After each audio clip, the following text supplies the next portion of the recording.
So it is 5:45, so I'm going to call this meeting to order, and we can start with attendance. My name is Sydney Zulik. I represent Bloomington City Council District 6. And I am here. Matt Flaherty, I'm an at-large representative on the council. Well, District 4 City Council. Almost said something else. Deputy Clerk Jennifer Crossley. I'm Drew Heron. I'm a real estate agent at Remax Claim Properties here in town, and I'm here to interview for the Historic Housing Commission. Wonderful. Welcome and thank you for being here. I'll open the floor to my colleagues on questions. Sure. Yeah. Thanks so much, Drew, for your interest in your application for the Historic Preservation Commission. Maybe we can start by just telling us a little bit more in your own words about like what interests you about the commission, why you decided to apply. Yeah, so I'll kind of give you a little background about myself a little bit. So I've been in real estate for about 3 years now. I'm getting ready to get closer to 4, and I've been brought into the new construction side of everything. So I feel like I've got a really good base on new construction, planning, and everything of that sort. But then I'm lacking kind of the extra knowledge that would go into the normal historic side of everything. So I decided to kind of diversify my knowledge and expand my knowledge as well on both sides of everything. That way I can be kind of a well-rounded agent myself for my own business, but also get a better understanding of the community that we have here in town. There's a lot of different historic areas, and it's kind of nice to have the community still in touch with that. And it seems like the state is as well, from some of the research I've been doing, that got different layers of historic commissions, or not commissions, but zoning here in town. So, yeah. Thank you. My turn? Yes. Okay. Great to meet you, Mr. Heron. So have you attended any historic preservation meetings, either virtually or live? I haven't had a chance to be one live, but I did get to watch a portion of the last meeting that was going on. So I got a kind of a base understanding of kind of recording in progress that is done during a commission meeting. So it was had to hear a lot about a retaining wall in about a 30-minute section of that. So it was but give me a good understanding of what to expect, and also how we're helping the community either stay in line with the historic designations that are out there for certain homes, and how to maintain that as well. Well, good. They had a lot. I noticed their agenda. They had a lot on their agenda. They had a lot of. That was a 2-hour and 30-minute meeting. It seemed that I didn't quite get through all of it, but I got a good understanding from there. Yeah, everything from allowing solar panels to a certain gate and so forth. Yeah. But there were some major ones like demolition delay. Yeah. And that's probably one of the most important things that was powers that were given to the commission was the delay in a demolition to evaluate the home and so forth.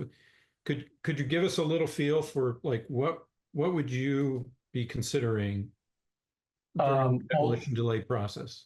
Two of the things that kind of stuck out, and this still kind of aligns with demolition on two smaller aspects, not quite a full-size home itself, but one of them was a garage that was built on the side of a property that was in just disarray. It was really falling apart, and the petitioner came in asking for it to be demolished, and then proposed a plan on how to reutilize that space. And part of the reason that she was wanting to get the demolition done is because there were college students running around, jumping on top of it, and then putting themselves at risk. So putting the risk on the property owners and also the college students themselves. So having the power to give that demolition process, but then also she proposed inside her request to then use the same styling of limestone that was used to rehabilitate that small section. How they were going to do it will kind of determine the overall look, whether that's having a retaining wall and filling in that land just to extend the land overall. And then there was a question about parking, which is neither here nor there, but the safety part of it is what a big part of what I enjoyed about that. So that was a big part of something I took out of that. And the next one was filling in a pool. So an older lady, she had a pool for about 40 years, and her kids are gone, her husband's gone, and she was just kind of there by herself, and this pool is falling apart, leaking, and it's just not something that she can utilize anymore. And it was also becoming a safety hazard for her because she can't swim. She's on a walker, so she would rather have it filled in and be utilized as more of a green space rather than an empty pool in her backyard is kind of more of a hazard. So things of that nature spoke a lot to me because it was more of a safety concern for people in terms of, you know, demolition of a full home. It would just come down to, you know, how much of in disarray is the home? Is it too much of a safety hazard to be rebuilt from where it's at? Is the foundation caving in? Because if the foundation's already a huge issue, then you're gonna have a hard time keeping the main part of the structure in good shape until that's taken care of. So, and I've worked with another agent in town. I bought a home just off of High Street where she had to, it was a historic home, but what they did was that they tore down the home, but then, you know, preserved portions of the foundation that were still in good shape. That way they can kind of still keep the integrity of the historic aspect of that home while also bringing a new home to the community that was in much better shape. Because before it was as she called it, a cesspool filled with water on the corner of High Street, which, you know, as Pastor Byers, it's not a good look, but now it's being utilized properly. Well, you've exhibited quite a lot of knowledge of that particular meeting. I appreciate that. Could I just ask one more follow-up just to ask?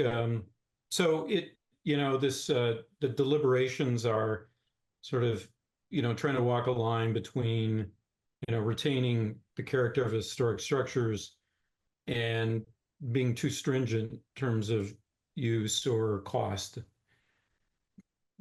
Do you feel you can walk that, you know, Yeah, sort of balance the two poles? Yeah, understanding the balance between preserving the historic nature of the site while also being as cost efficient on the petitioner in question is something that I would like to make it a point for myself, because last thing I want to do is go out of my way to make it even harder for someone to, or make them cost them even more on a project. I want to be able to make sure it's fair and also in line with the historic nature of the area. So great, thank you. I appreciate your answers. I just have one more question, and that is, do you anticipate any conflicts of interest given your line of work? And if you do, how would you approach that?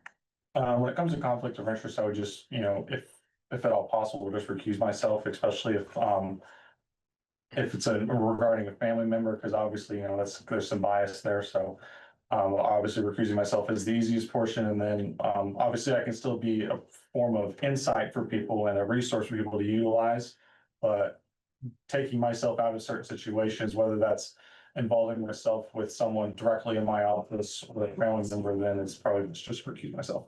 That's great, thank you. Welcome. Anyone else have any questions? Yeah, maybe a couple of things, just more logistical in nature. When we're appointing commissions, we always want to make sure folks are generally available to attend meetings, you know, with relatively rare conflicts. Also, while virtual attendances can be relied upon also in exceptional circumstances, all meetings have to have a majority in person. So just wanted to check in on your ability to attend those kind of bi-weekly Thursday evening, 5 to 7 commission meetings. The good thing about my job is that it is very flexible and I can kind of create my own schedule. So as long as I can, you know, keep my clients I work with in line with the schedule that I want to focus on and being a part of these commissions or any other, you know, committees I want to be a part on. So my flexibility makes it easier to be a part of these things. And then obviously, you know, I have to be careful with my 5-month-old a little bit because, you know, sometimes kids are unpredictable in terms of health. So that'd be kind of my only potential restriction. Gotcha. And then just another note or for your information that there are both mayoral appointments and council appointments to the commission, and the council appointments, correct me if I'm wrong, but they're non-voting. Correct. So we have seen a fair number of occasions where folks are elevated from a non-voting council appointment to a mayoral appointment, and everybody participates equally, with the exception of voting on proposals or, you know, petitions. So just wanted to make sure you're aware of that as well. Okay, so you're saying that in a role that I would be potentially filling in as a non-voting role, but I would still give some insight and some clarification on, you know, how some things could be taken advantage of. And then there's a possibility now or in the future to be elevated to a voting portion of it. That's more than likely. Okay, gotcha. Dave, more questions or? No, I'm satisfied. Thank you for coming and sharing with us. Thank you very much for your time. I'll have one follow-up, maybe, kind of related to what Councilmember Rallo was sharing, which is just that we have a lot of guidance actually about how these decisions should be made with it. So we have city code and other, historic districts that neighborhoods or districts adopt that should like guide the decision making. And there are balancing things like public safety and cost and feasibility. So all that's kind of contained within a framework that is part of formal city policy. So that's kind of what's meant to guide the decision making. Mhm. Of course, there is judgment involved. So you are balancing and weighing those things, but just wanted to also clarify that it's not abstract, it's quite specific. Yeah, Just wanted to- specific, and then it yeah. also has to align with the planning codes as well, because Mhm. they're also Right. intertwined, so you have restrictions on Right. historic levels and then planning levels as well, so they're always kind of coming in some way. Yeah, I just wanted to, I guess, check in with you. Do you think, your skill set and interests are well suited to that type of process? Yeah, well, my interests are definitely in line with that, and just, gaining a better understanding on both sides of everything, and Mhm. obviously my skill set for improving, at least that's a goal of mine, to continuously educate myself and attend regular meetings to make sure I'm still following up with some changes that are going on. I know there were some recent changes in what's it called, zoning. Mhm. At one point, we went from like 43 down to 17 or whatever the numbers were, so trying to stay in line with that and understand what's going on, like, is more in mind. Thank you. You're welcome. Thank you so much for your time. Thank you. Just so you know, we are having a co-hosted meeting with the HBC on October 15th for like a Right. deliberation on Bloomington Historic Code and how we might be able to change it so that it works for more people. So you are more than welcome to come attend that as well. It's Absolutely. on Wednesday, October 15th at 6:30. Okay, is that posted on your guys' calendar here? Yes. Perfect, I will look that up and ask mine. Great, thank you so much. It was so lovely to meet you. Pleasure to meet you as well. officially. Yeah. See you next week. Great, and great just to meet you, virtual handshake. You as well, yeah. I was gonna share what next steps. Go ahead. Oh, just that, so we're a committee of the council that makes recommendations to the council Mhm. for appointments. So we also have some other interviews for the Arts Commission tonight, then we'll deliberate as a committee, make any recommendations on appointments. Jennifer coordinates those with the clerk's office and council, and it usually takes a few weeks before those actually appear on our agenda for a formal vote by the council, who is the appointing entity. Okay. So you can always check in with Clerk Crossley if you have questions. But you could expect to hear from us, I would say, in the next 2 to 3 weeks sometime. Wonderful, I won't bother you too much. Oh, you're fine. You're totally fine. All good. And that is all. Awesome, well, thank you Thank guys you. for your time, I really Thank appreciate it. you. Have a Pleasure good meeting you all. night. It's nice meeting you as well. Hello, Welcome in. welcome. I'm in the right spot. Yes. Are you Brandy? I am. Yes, okay. How Hello. are you? Where would you like me to sit? Wherever you would like to sit. If you will sit here, you can also see our third colleague who is Leave the door on open? screen. Yes, yeah, it has to be open. Hi. Hi, Hello. thank you. Yes. Hello. Thanks for coming. Yeah, for the invite. Great, is everybody here? Mhm. Okay, welcome both of you. Thank you so much for being here. We are gonna go ahead and get started with just some questions. Would you like to start? Sure. Great to meet you both. I'm Matt Flaherty. I'm an at-large city council member, one of the 3 committee members here, responsible for making recommendations to the Arts Commission, for appointments to the Arts Commission. Maybe we just start with introduction. So we can, and for each question, maybe I suggest that we alternate who goes first. Sure. To keep it fair in a sense. So maybe Randy, we can start with you in the room for this first one, which is just maybe tell us a little bit about yourself and what got you interested in serving on the Arts Commission, and then we'll go to Lynn. Thanks. So my name is Brandy McDonald. My pronouns are she, her. I I currently work as the executive director at the Museum of Archaeology and Anthropology. I am deeply passionate about supporting arts within the community. I think it's the driving force. From a lot of the work that I do within museums, even though I'm from cultural anthropology, art is an underlying factor, especially looking at the foundations for building creative capital. And especially when I think about a lot of communities that are either underserved and rural communities, and many communities that I worked with within indigenous communities. artists are the heartbeat of ensuring that cultural revitalization and traditions are there. They're also typically the economic drivers and support systems of most of the families with a lot of the communities I work. And so seeing and coming here in Bloomington and the ways in which that the community connects to the artists and the way that art, and just I think that the community cares about each other and how art is that connecting factor.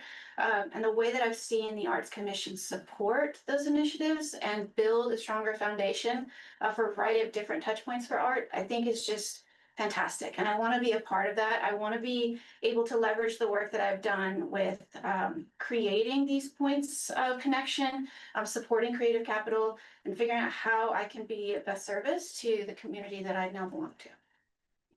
Thank you. Oh, Uh-oh. oh no, might have. No, No, she's here. She just has her camera turned off.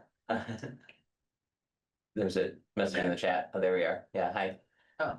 Hi, I'm sorry. I'm a little bit trying to figure out what the procedure is. So, my name is Lynn Hooker. I have just rejoined the Bloomington community. I was here for a time and left in 2015, and I'm returning.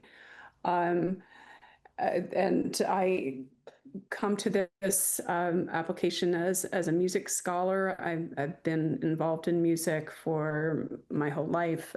One of the wonderful things about the Bloomington community is how richly, as the previous candidate who I should have written down your name, that had just spoke about the way that the arts bring people together and excuse me, and specifically how music is such an important thing for creating opportunities for social interaction, for people to participate together, as well as for people to appreciate the wonderful artists that come together in Bloomington of all kinds of genres of music, and as well as people who have been resident in the region for a long time, supporting the sort of the synergies that the arts and especially music is, which given that that's my area of expertise, bring to the community. It seems like a really important thing that I've just now really become more aware of what the commission can do for that. And I am interested in being a part of it and seeing what I can contribute in terms of my knowledge and bringing together other aspects, other different kinds of music and arts and the perspectives that I bring from having lived both in Bloomington and other parts of the state, and finding out what the Arts Commission can do to leverage the resources of the city to keep that great energy going. Thank you. Dave, do you have any questions? Sure. Well, I have several, but I'll just make it one. Great to meet you both.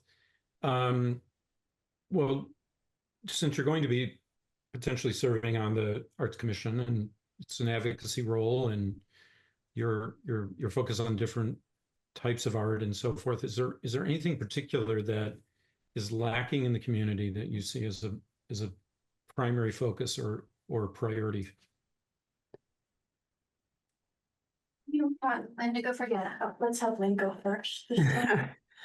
So this is something that honestly I need to do more research about what the current state of things is. My overall impression from again, returning to the community, I was there for 11 years and now I'm coming back after being away, is that I'm constantly just overjoyed at how much wonderful art of all kinds there is going on in the Bloomington community. I know that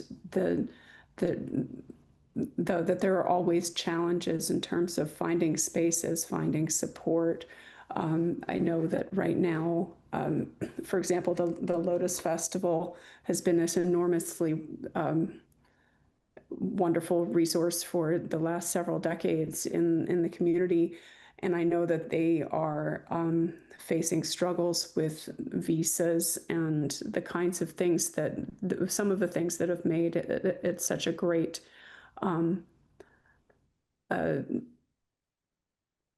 event, really is their ability to bring in musicians from all over the world. And that's not something that is going smoothly right now.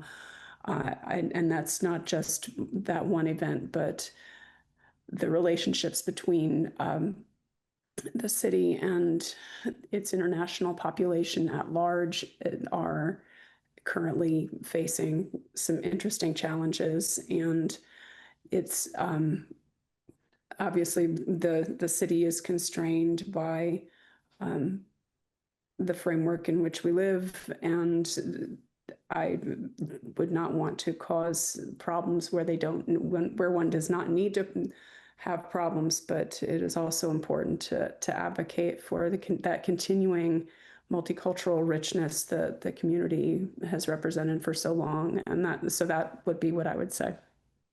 Very Thank you. good. Thank you, Lynn. We know those constraints. We're feeling them all the time. Brandy, what do you think? Yeah, so part of the practice that I try and embrace is that I am not necessarily an expert on what the folks that I work with or work for and work in community with are like what they want. And so when I think about like what are gaps within the community, my first response is, have we collected data from what is the community saying that are the gaps? Because I'm not the expert on people's in the various communities and the various pockets of the communities. I know that I live in Bloomington, but I'm not an expert on all of Bloomington. And so I'd really be interested to see what people are identifying as their gaps. And I'd like to have those conversations and kind of dive in, because I feel like I'm a catalyst to try and figure out how to make those things come into action, because I think community-led and community-driven is recognizing and humbling yourself that, yes, I know things and I want to take action, but I don't know what they see because they live it every day. And so that's where I would go in terms of the gaps. I would think about that because I have my ideas, but something working within a variety of different communities has taught me that if I come in with my own ideas and I'm like, let's do this, the community is like, that's not important to us. Even if I've done this within Indigenous communities when I worked in Pine Ridge, South Dakota, and I had all these ideas about murdering and missing Indigenous women, and I was going to do all these art projects, and we were going to do language, and I came in very excited to do these programs that I thought were gaps within the reservation or within Indian education. And the community was like, that we don't care about this, we want to do this, or we want to focus. And the students were like, we want to focus on poetry. And so then we were able to do poetry because that's what they wanted to do, but still talk about a lot of these situations.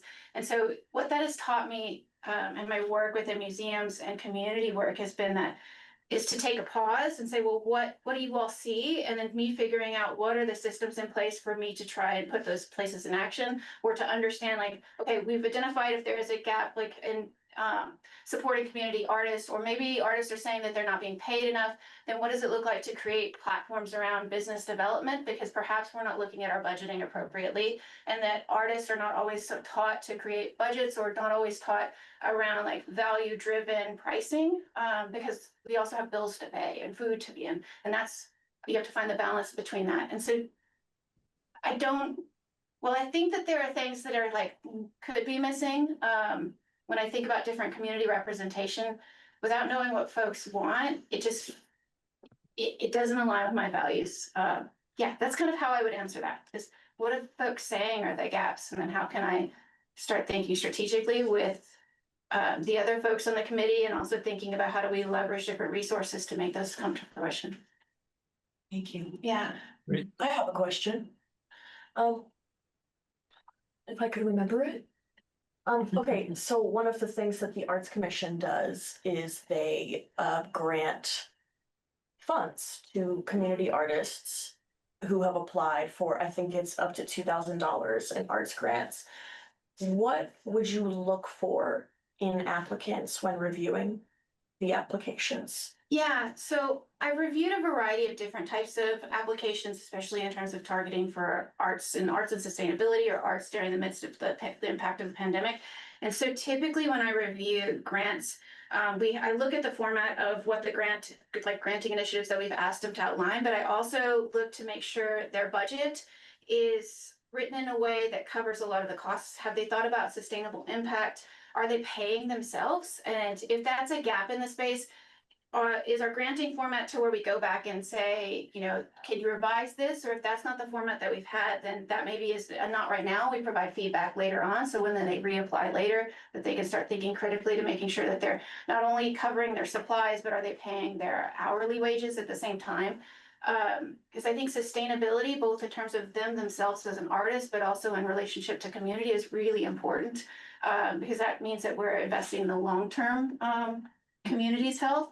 And artists just paying their supplies because they just want that project done, I think is lovely, but it also doesn't help their longevity as an artist and as a community member. And I think the hustle is not always sustainable for anyone, and not sustainable for the health of the community. So I look at that. I also think it's really important when we think about the narrative, like what is the impact? Is it, when we think about like what are we valuing as impact? Is it impact quantitative measurements where they're gonna impact 100 people? Or is it really thinking about qualitative? Are we thinking about the ways in which it's going to inspire the next generation of artists, or the way that it's going to support either like support some of the initiatives that we have or that the mayor has for a healthy environment, or if it's thinking about like underserved communities, or is it going to create spaces for like to have conversations around the housing situation? So I think you're trying to like think about what is the larger initiatives that we have, and does that align with what we're thinking about granting? And without knowing that right away, it would be hard to kind of link it in, but I think it's kind of how I try and weave the basket essentially. Thank you. Lynn?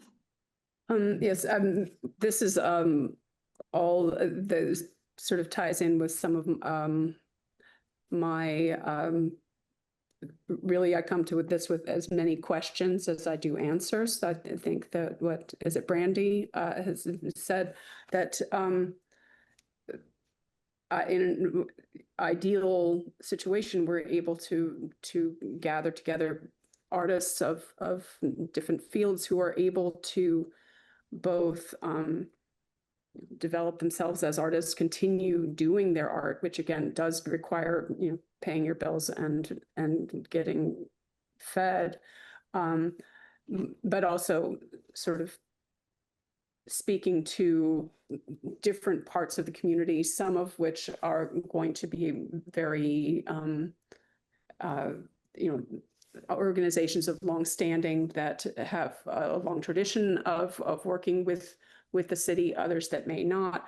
There are certain spaces that the city uses on a very regular basis. I'm sure that there are also parts of the city that have less contact with some of these organizations and kind of performances. It would be interesting to try and find ways to make more contact with more parts of the city that might not have had that before. I'm sure I'm not the first person to take a look at that kind of question, given the kind of place that Bloomington is. I know that there are a lot of people that have these kinds of issues and desires for the direction we want our community to go.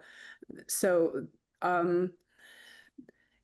in terms of how to evaluate grants, honestly, I haven't looked at what is coming into with the applications that people are giving. One of my questions, though, before looking at those things, is how are those things being advertised? Who knows about them ahead of time? Is there a way to make sure that that things are broadly known before we start collecting the applications in the first place, and exactly how that would be done, whether it's partially through places like the public library or other community centers in different parts of town. Those things should be prioritized as well as making sure that the artists are able to who are applying and that the committee judges to be worth supporting are able to have a budget that sustains them going forward, and there's too much, doing it for exposure or just to pay for the paper that you're using, and we want to help people thrive beyond that, as Brandy has said. Thank you. Does anyone else have any questions? I have a small, just but important question, which is confirming both your commitment and availability to attend the monthly Arts Commission meetings, which I believe are on Wednesdays, second Wednesdays from 5 to 6:30. We also generally let people know that, it may involve some, it says 5 hours per month on the commission page is the estimated time commitments. There is some out of meeting time as well. So just confirming availability, commitment, that kind of thing. So yeah, I guess we can check in, Lynn, first with you and then Randy. When second Wednesday of each month, there are going to be a few second Wednesdays that I might have to be traveling, but for the most part, that sounds very doable. There might be times when I would need to do it remotely, but I'm planning on doing it in person as much as possible. Thank you. Thank you. Yeah, I would say as similarly, I've looked at the bylaws in terms of how many to miss, and I do have some travel scheduled that is a part of my work related travel, but I don't think that those either fall on the second Wednesday or would impact it to where I wouldn't align with any of the bylaws. And so as long as it's on my calendar, because I live by my calendar, which I'm sure that many of us do, because it runs my life and my dog's life, that I'm perfectly fine with being able to do it. And I appreciate the fact that you also have pivoted to create it like access points for Zoom. But for the most part, I think I can physically do it similar to what Lena says. Yeah. Great. Thank you. Thank you both so much. I think, well, do you want to do the follow-up? Put it down to a The sign. next step, just to let you all know what to expect. So we have one vacancy, one council appointed vacancy in the Arts Commission, though I know there's also a mayoral vacancy right now. There's both council appointed, mayoral appointed seats. We are 3 council members making up a committee that makes recommendations to the full council for appointment. Generally, those recommendations are adopted. And we have some lag time between our ability to make that recommendation and the council's ability to take it up so that people have time to review applicants themselves. But I would say within the next 3 weeks or so, give or take, you'd expect to hear one way or the other from Deputy Clerk Crossley. And if you have questions, of course, you can reach out as well. But Just a quick question. Will it be via email or Yes, email. Just keep track of my Yes. email? Yeah. Okay, wonderful. and we really appreciate you both expressing interest in serving on the Arts Commission. Thank you. Thank you. Nice to meet you, Lynn. Likewise, Nice good to meet Dave, you. too. Sorry. No, good to see you both. Thank you for Okay, coming. have a good meeting, good evening. Thank you. Appreciate it. Get out of y'all's hair. Sounds good. Thank you. Thanks for coming in. Nice to meet you. Nice to meet you. Thanks for coordinating this. Yes, See thank you. Door open, yes? Yes. Please. Thank you. Have a good night. You Thanks, too.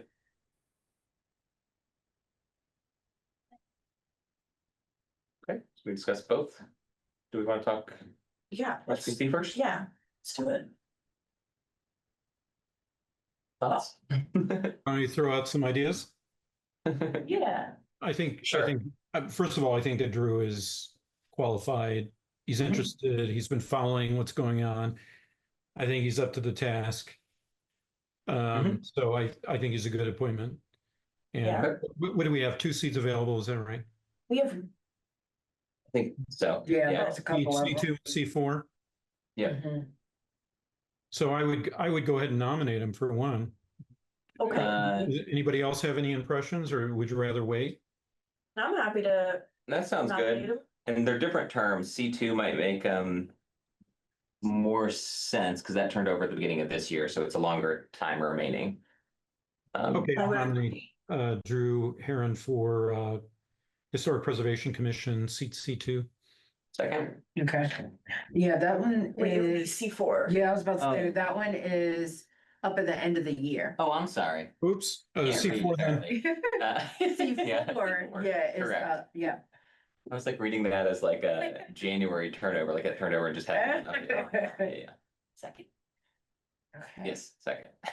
All right, so we got. CNC four. Who seconded it? I'm sorry. Me. Okay, Yes. okay, so, Rallo, Yes, Flaherty. Yes. Zulik. Yes, Okay. thank you Mhm. for that. BAC, I thought they were both interested and have strong backgrounds. I was especially impressed with Brandy's both like framework and level of preparation, I guess, with respect to goodness reading commission bylaws. That's a rarity. really liked her approach. Yeah. The only thing that I will say about Mhm. Lynn is that I spoke with Holly about the recommendation, and she said that the person who stepped off of the board had a background in music, Mm. and so it would be filling that gap that was created on the BAC. So if there were to be like, I was also just a little bit more drawn to Brandy's approach, Mhm. but that is something to keep in mind, that Mm. the music part is the gap right now. yeah. And it's not to tough that- mention- that- Oops, sorry. Oh, no, I was just gonna say really quick, I'm sorry. The mayor's office is also, looking at Brandy as well. And so they are strongly considering her Okay. for appointment too. Mhm. Oh, interesting. Well, Mhm. I liked her archaeology background, and I thought maybe bringing in, since she worked with native cultures, Mhm. that's a very positive thing, interesting.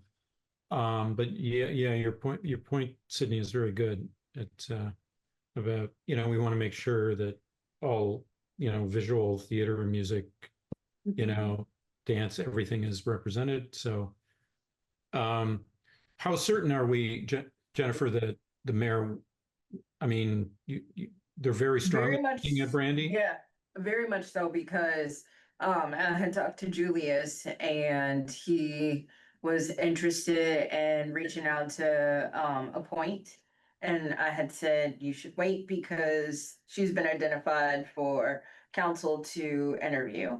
And so him and I will chat tomorrow and I'll let him know that this was a really good interview and that she seems to have a favorable rating between, or council members, it Mhm. seems like, Mhm. as a whole. So it definitely seems as though it is a for sure thing. And in fact, he mentioned that she came recommended from somebody else on the commission. Okay, Okay, so we could fill both seats, the mayoral and council, essentially, with these two candidates. yeah, I don't have any problems with that. What do you think, Mhm. Matt? I mean, it's true that Lynn seemed to be kind of, maybe she was just flustered or something, but she didn't seem to be as well prepared. But I don't want to discount Yeah. her for that. I mean, Right. it happens. No, yeah, and people just present differently, and that's okay too. Sure. But I was gonna say, I mean, I appreciate staff liaison recommendations, and at the same time, I mean, they're also work within the executive branch, and the mayor has an appointment here too. Like, there's no reason that because the previous council appointed seat had a music oriented person that like that seat needs to be the one versus like the mayoral seat or whatever. So I don't really care. It sounds like it's a high likelihood that if we like, my preference would be to appoint Brandy and then, or to recommend appointment of Brandy, and that's more of a sure thing in that sense from where we sit for that candidate. But on the other hand, it sounds like if we make that recommendation, we can even do so formally to the mayor's office as well and appointed Lynn instead. That based on the Jennifer, information we have, it would probably go through, but yeah. yeah. Oh, so in other words, Matt, we would recommend to the mayor that Brandy be appointed. Yeah, I think we've done that before, and we can even do so formally if we want. Yeah. Yeah. Okay, good. Do we need a motion for that recommendation, Jennifer, or can we just informally say? No, we yeah, like you it? can just simply say it, and that should be fine. Great, Yeah. Okay. Is that the route we want to take then? I'm fine with that. Okay. I do feel kind of neutral, so if you guys have strong feelings one way or another. I don't either. No. I'm all Okay. Can I get a motion? So will the motion then would be to appoint Lynn Hooker to seat C3, the Arts Commission? Second. Okay, I'll vote yes. okay, so we got Zulik. You said. Anyone else want to vote? I was waiting for the roll. Yeah. So Zulik, Yes. okay, Flaherty. Yes. And Rollo, Yes. okay. Okay, fabulous. We have 5 minutes till council, so Oh, is yes. there anything else that we need to discuss urgently? Not urgent, you do have, one more, that you just need to appoint. Actually two, because one, there's an appointment that just came, or a vacancy that just came up on the Commission of Sustainability. Has somebody, John Eldon resigned. Okay. And so you got a little bit because that one has to wait until 15 days after having the notice out before you can do anything to appoint to that seat. So you got a little bit of time, but I just wanted to let y'all know that that is one that Okay. is now a seat. And then other the than committee that- on status of children and youth is the other? Yes, yes, so you fulfill HPC arts, and the children and youth is another one. So just look for an email and we'll kind of get together again and get another meeting scheduled for that. Thank you. Awesome. I will adjourn this meeting. Dave, see you in 3. See you soon. See you later. Thank you Yeah, all. thank you. Thanks. Pass on.